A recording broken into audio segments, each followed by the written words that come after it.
Welcome back to the channel. I'm Rochelle, this is Brampton Gardener, and today we are finally getting to start our seeds.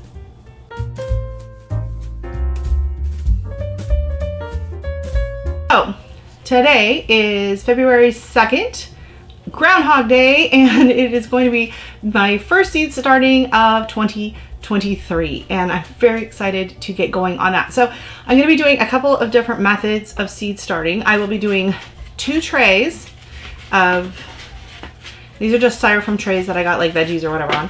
I'm going to be doing 2 trays with the soil blocks. So this is a mini soil blocker. Each square is 3/4 of an inch by 3/4 of an inch.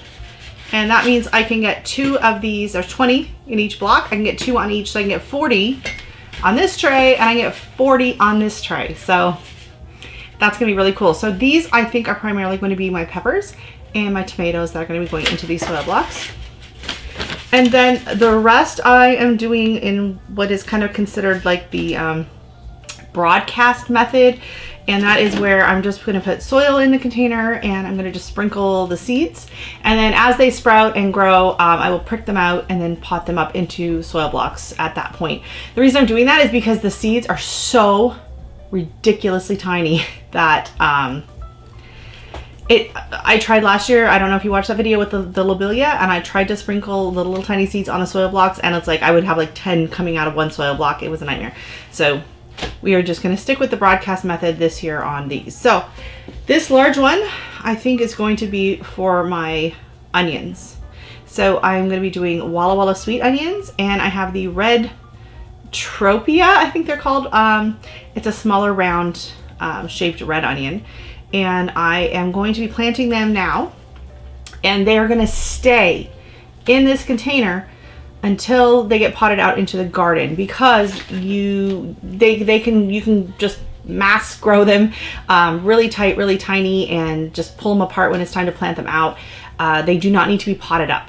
So because of that, and because I was a little slow on potting some stuff up last year, I'm not going to just use only seed starting mix. Let me show you what I'm going to do. So we have this, and I'm going to use, this will be my tray for now. I'll try to not be too terribly messy. So we are going to take this, and I'm going to use, so I have 2 mixes mixed up here. This is your typical seed starting mix. I think it's like the Jiffy seed starting mix, which is what you traditionally use in the smaller containers for seed starting. It's a soilless mix, whatever. And then the bottom bin here is potting mix. So the potting mix has nutrition and other things like that in it, which my onions are going to need before they get planted out.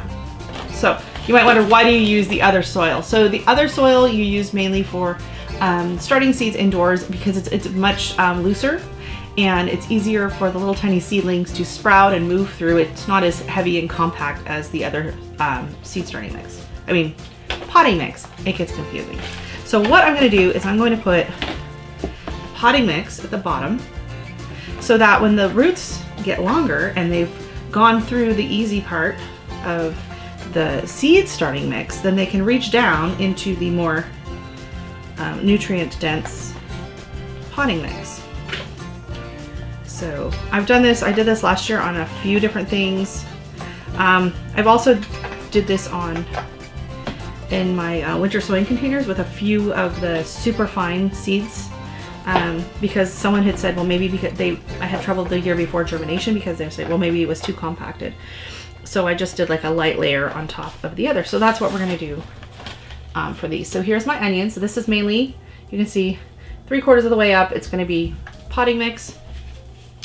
And then let me see if this one's moist enough, because I added, yeah, that should be good. This is the Jiffy, just traditional seed starting mix, and I'm just putting a fine layer of that on top. Okay, now the onion seeds, when I sprinkle them on, you will see they're very, very tiny, and they actually need a little bit of light to germinate, so you don't really want to cover them. But this nice container is going to provide moisture. It's going to have its own built-in humidity dome. So this one's ready for the onions. I'm going to set it to the side for a minute. Pretty small. I'm going to just do one small scoop full of the potting mix at the bottom. just in case I don't get around to potting these up when I should, which happens. Again, I'm going to do just a little bit of the regular on the bottom. This is also going to help hold more moisture. It's not going to dry out as quickly with the actual potting mix at the bottom.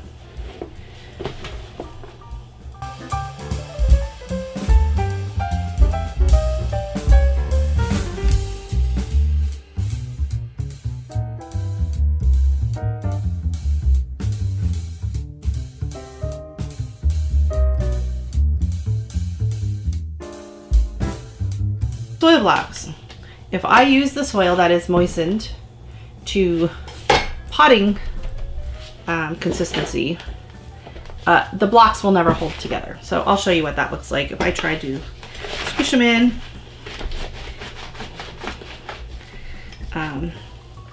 That's just not gonna, they're just, yeah, you can't even see it, but they're just a crumpled mess. They just, like, they're not staying together at all. So what we do need to do is we need to add a little bit more water, but not too much. If you do too much water, they slide right out.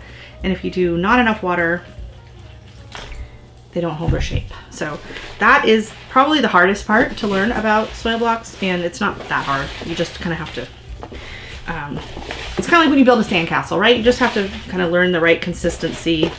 You want to be able to squeeze it and have it hold its shape, and a little bit of water dripping out. This looks pretty good. I did forget to sift this though, so that could be a slight problem. Normally I sift it when I'm using the mini soil block, but we're just going to try one out, see how that goes. And I just use my hand. You can use a scraper if you want, but I just use my hand. And then we got our soil, our container here. Now, quick little trick, what I like to do is I like to push just a little bit first, just to kind of squish them in nice and firm, and then release. And there's our first soil blocks of 2023. So let me just bang out the other rows. So the trick to doing soil blocks, especially the mini soil blocks, is to make sure that you are pushing down on a flat surface. If you're trying to do this on top of soil, it's not going to work. So if you're going to be doing a lot of it, then you would probably want to get your pre-moistened soil in a different container and then just put just enough to work with at a time in this container. Because if you try to push down into the soil, you're not going to get it, it's not going to compact on you nicely. I've seen other people do that and then they're like, oh, soil blocking takes forever because you have to push it back on and everything, and it's like, no, not if you do it right. So I need a room on the table here. So, and this is looking, I could probably have got a little bit wetter on this and been okay, but they're holding their shape, so that's all that matters.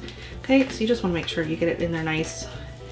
And then when I do a bunch of them, I will be using the trowel, you know, just to scrape them off so it's nice and even on the bottom. But I always just do that little half squeeze, especially on the larger soil blocks. It makes a big difference to get them nice and keep their shape.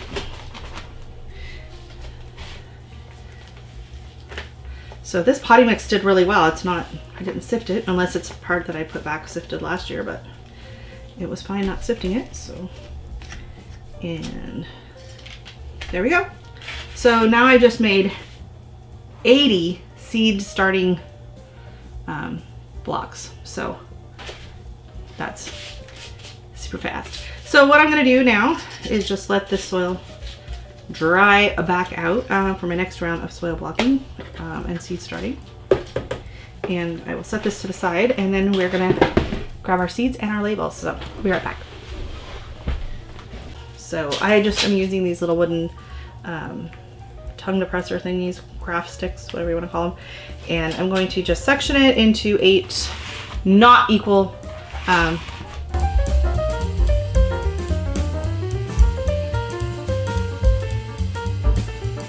okay, so here's my 8 wonky sections of petunias. So let me grab those seed storage container. If you haven't seen that video, go check it out.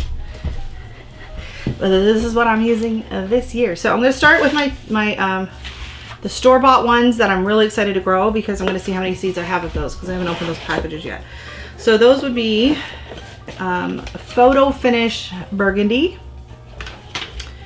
and Lime bicolor. I'm so excited about those. And then, oh, the pink polka dot plant I want to start. So I think I'll leave that out because that can go in one of those other containers. Then I have status. Oh no, I'm going to just start pulling everything out that I want to grow, aren't I? Straw flower. Okay, I'll be pulling things out. I shouldn't be doing that. Anyway, okay.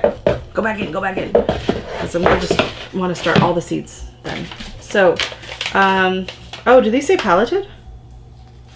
These, oh, there's only 10 and they're pelleted. Okay, hold on.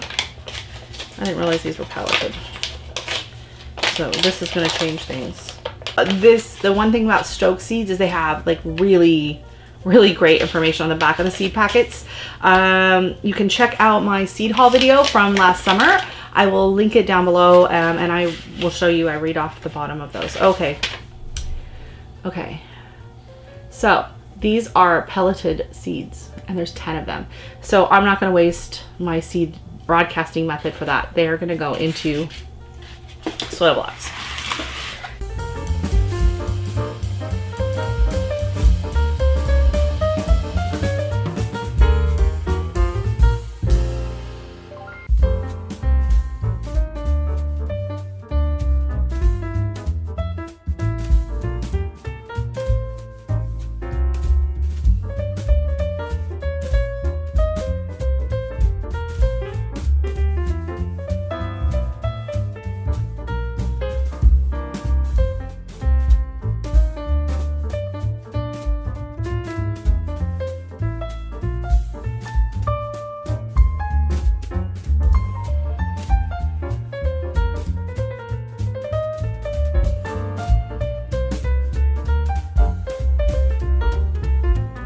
In here I have the tickle pink climbing petunias, I have cranberry petunias, pink petunias, lobelia, purple petunias, white petunias, and status. So that's all good and done and ready to go. And then in this container here I did the begonias. So we shall see if I can get any of those to germinate this year. And then this tray here I have 10 of the photo finish cranberry petunias. I did 10 of the polka dot plants, which I'm really excited about, and then 20 I did all of the lime petunia seeds. So that's what's going on there. This container I wanted to do my pansies, and I cannot find them. So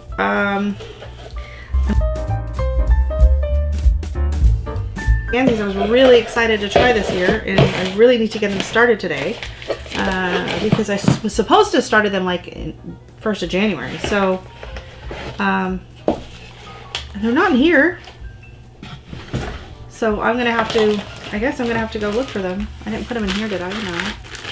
These are all just this winter sowing containers. Frustrating, and I had 2 varieties I wanted to try, so I'm gonna leave 2 of these sections open for pansies when I find them.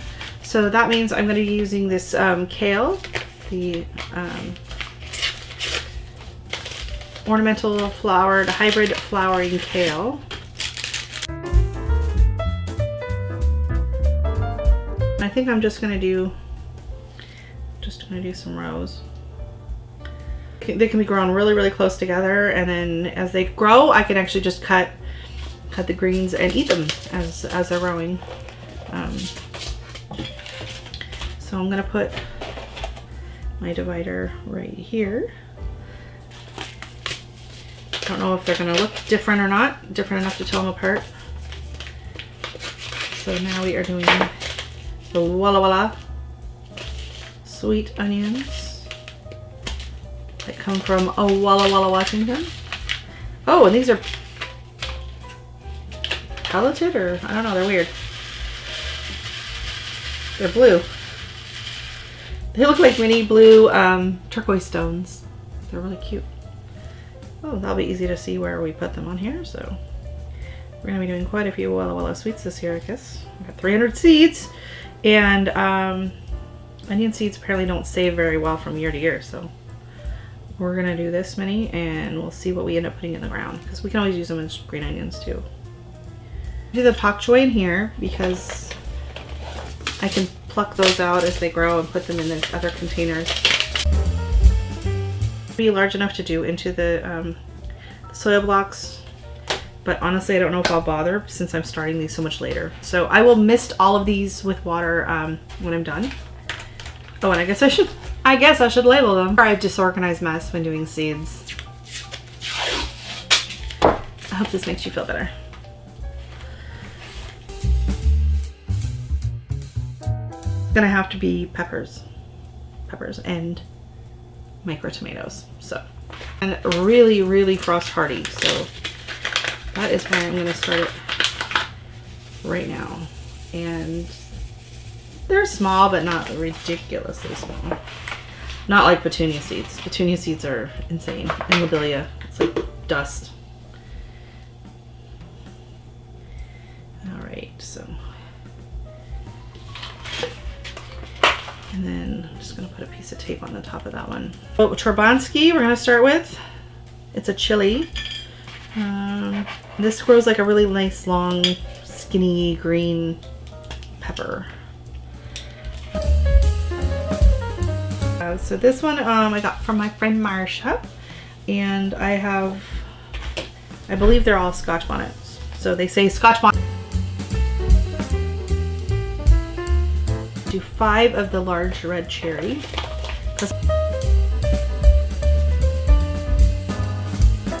And then maybe I'll do the Habanada over here. Do a row of the these are, what are these? The Big Jim. Stuck. I'm gonna do a row of Big Jim. I'm gonna do a row of New Mexico 6, even though they're pretty much the same plant. And then I will do, I'll start some of the eggplant because those are really slow growers as well. So that's the big chili. And then this is my New Mexico 6. I'm gonna use these seeds. These are from Superior Gardener. She is big over on Instagram. She is a Canadian seed supplier. I will drop her link down in the description below. Go check her out.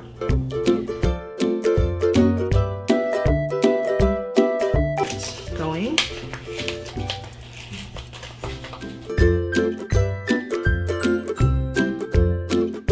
Orange hat.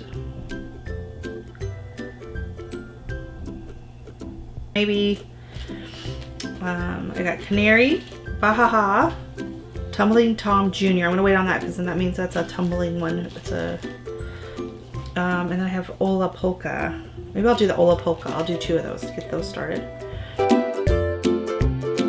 Okay, and now these were given to me in a, well, actually not seeds, so I gotta send her some seeds. These were just mailed to me from a channel called Gardening Fun with Jane. And she was like, oh, you like tomatoes and dwarf tomatoes? So she sent me a ton of tomatoes last year. So I will link her channel down below. She's got a great channel. Tomatoes, all the tomatoes. If you love tomatoes, check her out. She's growing a lot of dwarfed varieties as well, which I'm really getting into this year. And apparently so is everybody else. So I was watching Erin at Impatient Gardener, she's doing dwarf. Laura at Garden Answers doing some dwarf, and was it Roxana at Soil and Margaritas is doing some dwarf this year as well. It's like we're all realizing that those just giant tomato plants that just take up everything are just taking up a lot of space. I think that's everything. So I got everything planted that I wanted to today except for the pansies, and I have to go find those seeds. I don't know, I don't understand how they're not in here. I have a feeling oh my God.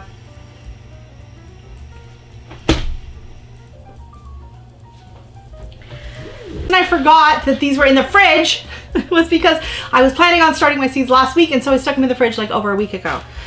So they do recommend if you are starting pansy seeds indoors to throw them in the fridge for 24 hours. So mine went in there for over a week, but that won't be a bad thing.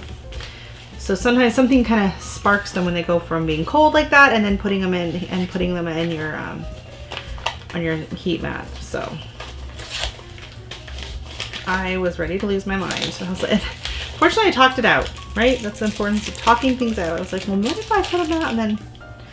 So there's 20 seeds in this one, and there's 20 seeds in that one. So I'm thinking I can make this a little smaller. I don't need it that big.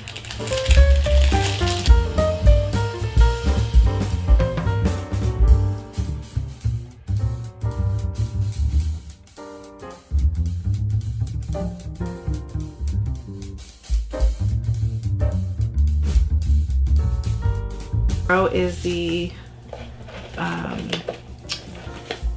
Little Gem. It's been my favorite for several years now. It's like these seeds are large enough I could put them in, you know, soil blocks, but I usually just kind of pot the greens up into like just another big container all massed together, and I don't separate them until they actually get planted out into the garden. So my first planting of 2023 is done.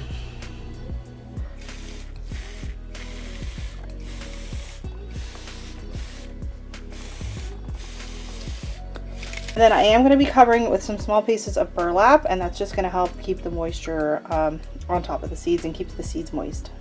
So, I just have some supplies and stuff here. It's not really set up yet because it's just baby days. But yeah, this is exciting. So day 1 of my seed starting, February 2nd. So thank you so much for watching. So I guess this is about first in my series of what am I growing this week. So this is week 5 of 2023, and this is what I started.